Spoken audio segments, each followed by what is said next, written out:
I work in a very small office on the second floor of Washington High School. You might ask me, how small of an office? Well, if I took this wonderful little carpet and I were to roll it up and I were to take it to my office and I were to put it in my office, it would look like this. When they told me that, when I did the TED Talk, that you have to stay within the boundaries of this carpet, I'm like, I do that all day long. So welcome to my world. Let me give you a tour of the place. It has 2 doors. One door goes to the hallway and the world of freshmen. And the other door goes to my conference room and the world of the adults that I work with. This is our conference table. What I want to talk with you about tonight is I want to talk to you about this table, and it's a metaphor for relationships. I also want to talk to you about marbles and how we manage ideas at this table. Marbles are ideas, they're feelings, they're emotions, they're even students. Now, when we started the Freshman Academy a long time ago, it seems, we started doing something which was called the question of the week. It was an innocent thing that I put in there because I didn't know the people. And so what I did was I put together a question, and when we sat down for our weekly staff meeting, I would ask this question of the week, and we would answer it. What I've learned is that this is practice. The question of the week was practice for everything that we do. It set the table, it leveled the table, and it also protected the table. Let me explain. The question of the week just this week was, what's the coolest thing you've ever seen in the sky? So there are 4 of us around the table. They're myself, a science teacher, an English teacher, and a math teacher.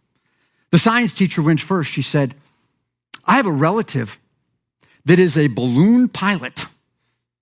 And one December day, he put me in a gondola and we went up into the sky. You could say I was the coolest thing in the sky. And then they took this gondola and it skidded across a frozen lake. It was amazing. And I went next. I said, when I was in middle school, my dad took me to Cape Canaveral. And we rented a plane. And out the window of that airplane, I watched the first shuttle launch. It's one of the most amazing things I've seen. Well, after those 2 stories, the other 2 teachers are going, phew, wish we would have gone first. How are we going to beat that? So one of the teachers said, I remember when my kids were young, and we had these rockets, and we'd put them on, they had kind of a sling, and we would shoot them into the air at night. And when they got to the top, they would light up. It was such a great time with my kids.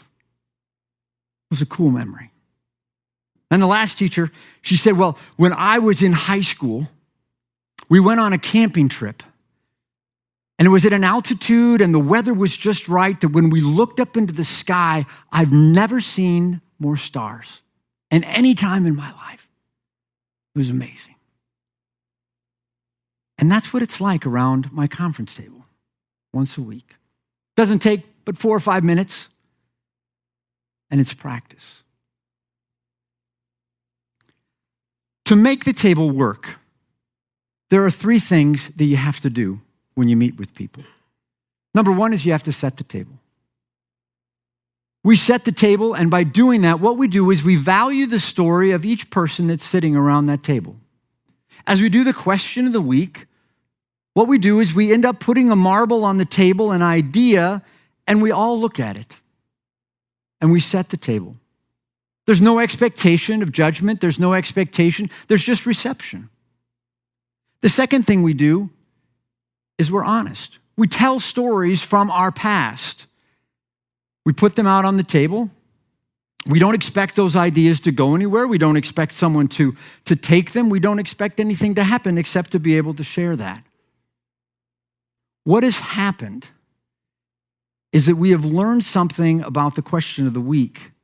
We have calibrated our voices when we speak, that what we need to do when we talk to people is we need to be honest. This idea of honesty over agreement is a very interesting idea. Many people, when you come to a table and you sit down with other people across the table from you, the subtle agenda is that there would be agreement. And I would say that that is not a level table. Agreement is slant.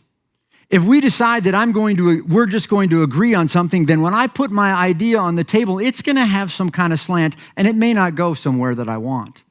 And what we've learned from the question of the week is the most important thing we can do is say, this is what I see. The teachers say, this is what I see from this kid. The teacher says, this is what I'm going to do in my classroom. We found that that idea has been very, very powerful. The third thing is that we need to protect the table. One of the interesting things about honesty over agreement is that if we don't do that, if we say that when we come to a table, we are going to agree, in a sense what we're saying is we're going to be dishonest, or you can't trust what I'm saying. And that's important. What we've learned is the phrase that what is said at the table is the way it is very, very important. We cannot leave that table and change our mind. What we do when we sit at that table is we talk to the people at the table. We say, this is where it is. I believe this. And because honesty is valued over agreement, we can receive that. But when we protect the table, we say what's said at the table is the way it is, because if it's not that, when we leave, it cracks the table. In order to protect the table, we need to understand that disagreement is less destructive than dishonesty or a lack of trust. We need to understand that if I'm going to tell you how I truly feel about something at that table, that's of higher value and it's less destructive than if I try to agree with you and in a sense be dishonest or develop a lack of trust. So if you manage the table, the next thing that we need to do is we need to manage some marbles. So when I sit around that table with those teachers, there are three things that we do. There's infusing, there's bagging, and there's creating.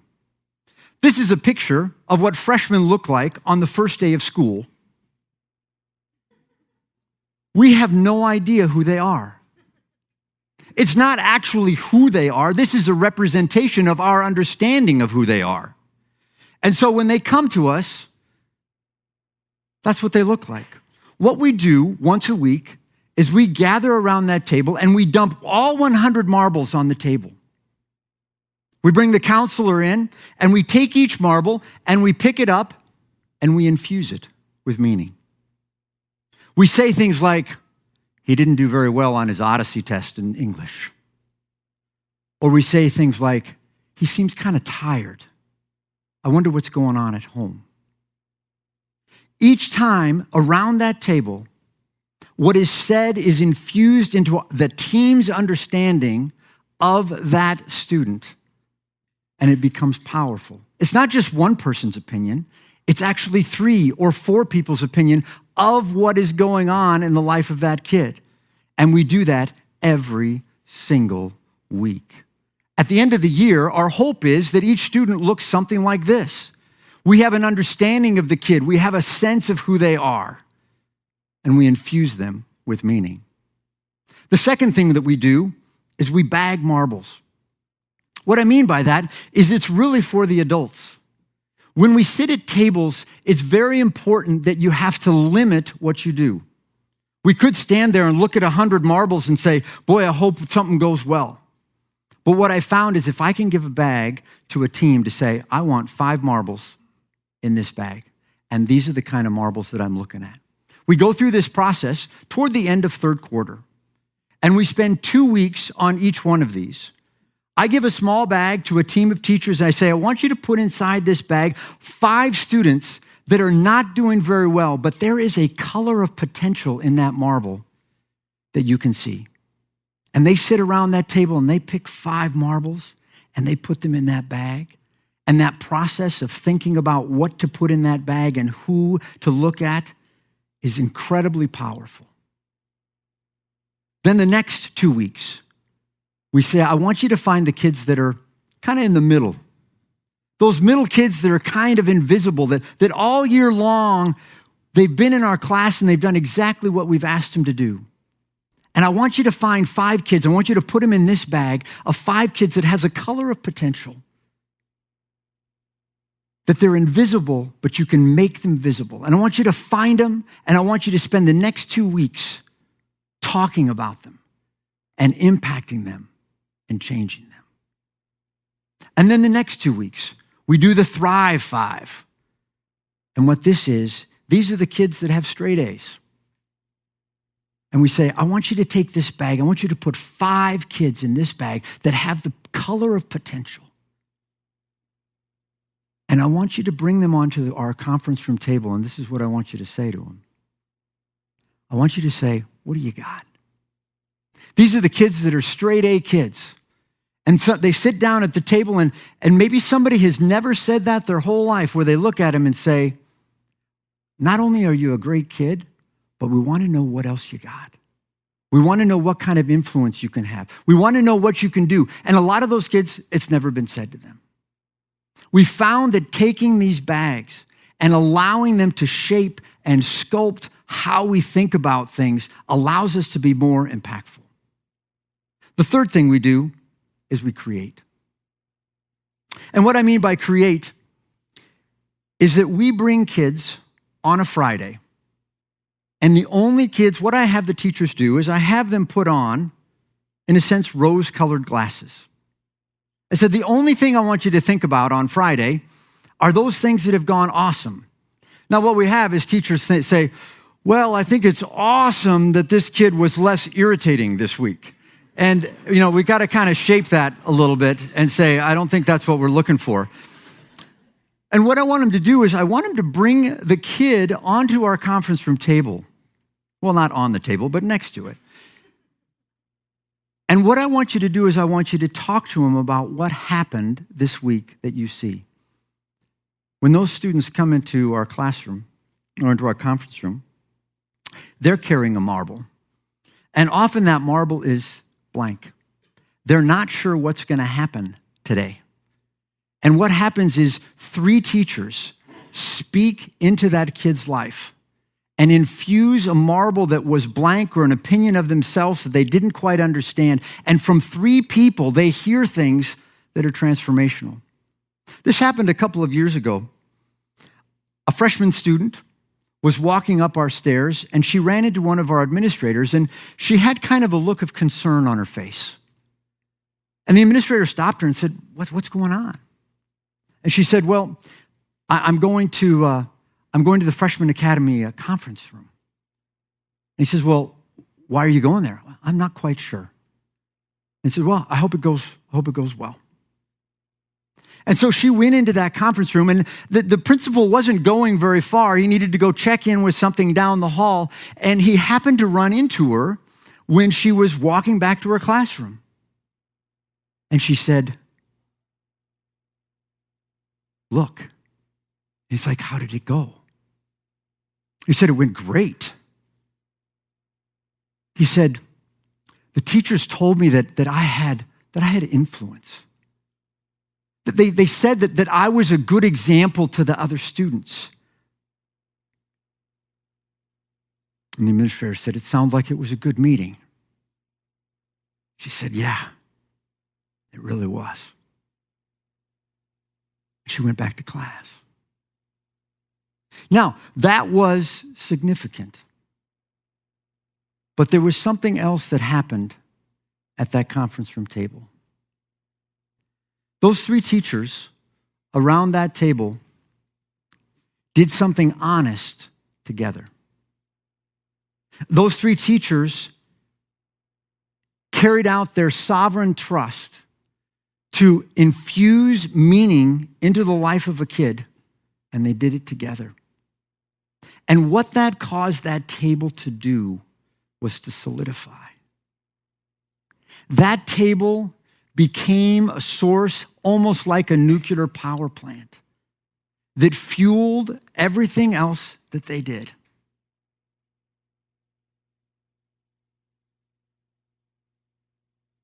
How are your tables? How's your dining room table? How's your conference table? You know, maybe I've communicated to you that this is easy, that what we've done is a piece of cake, and it's not. This is hard work at the table. Tables crack, and there are a lot of marbles, and they roll around, and some of them change color, and it's hard. But when we do it right, it is so worth it. And what we found is that these principles in setting the table for each other, in leveling the table and doing honesty over agreement and protecting the table are worth it and are powerful to impact the people that we are at the table to serve.